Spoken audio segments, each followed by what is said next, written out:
While Britain is desperate to shut down its North Sea oil industry, Denmark is extending theirs to 2050. Yeah. The UK government has been steadily restricting new North Sea oil licences. They're framing it as climate leadership, moral seriousness, future facing policy. Meanwhile, in Denmark, hardly the world's biggest petro state, it's weighing up extending its oil and gas licenses beyond 2042. And why? Well, energy security and money. This week, the Danish government said Europe must stand on its own 2 feet on energy supply.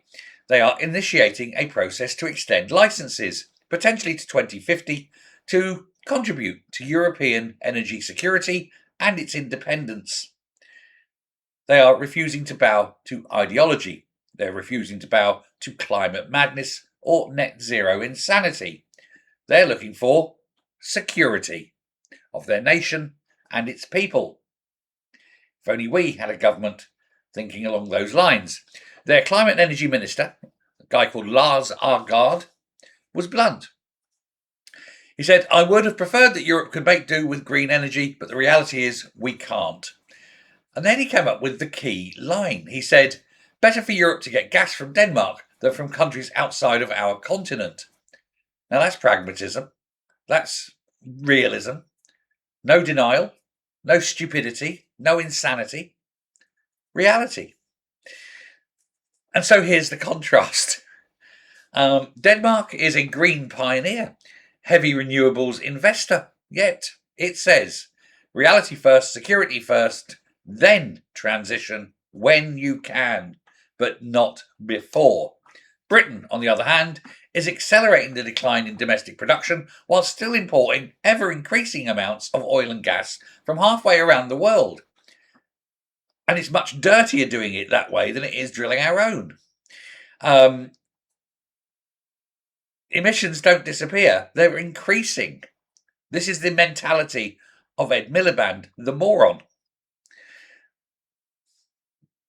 You're not reducing the emissions, you're just moving them over there. It's madness. Now, meanwhile, ministers are celebrating Ofgem's £117 cut in energy price cap. A welcome drop, yes, but context matters because it's already £150 more than it should be. So really, it's still above what we should be paying. Rachel Reeves promised a further £150 cut, not even going to be close to it. And so we're still approximately £73 a year worse off than before Labour took office. So it's relief a little, but not resolution and not reduction. But energy policy ultimately comes down to 3 competing priorities: climate, cost and security. But the British government have decided that cost is immaterial, the British people pay whatever they're told, that security is immaterial, we'll buy it from wherever we buy it from. We don't want to be able to look after ourselves, we need to be compliant, a compliant state. And they've just put all their eggs in the climate basket, which makes no sense at all, because even if we shut Britain down entirely, the world would still be worse off at the rate that China is opening up coal-fired power stations. Denmark, on the other hand, have grown up. They're wise. They're led by intelligent people. They appear to be saying you cannot sacrifice security while the transition is incomplete. It seems the UK apparently seems to be they think it's worth taking the risk. But one country extends the North Sea oil production to protect energy independence, the other winds it down while still needing the fuel and the oil. The climate debate continues, but physics doesn't negotiate, and neither, alas, do global energy markets.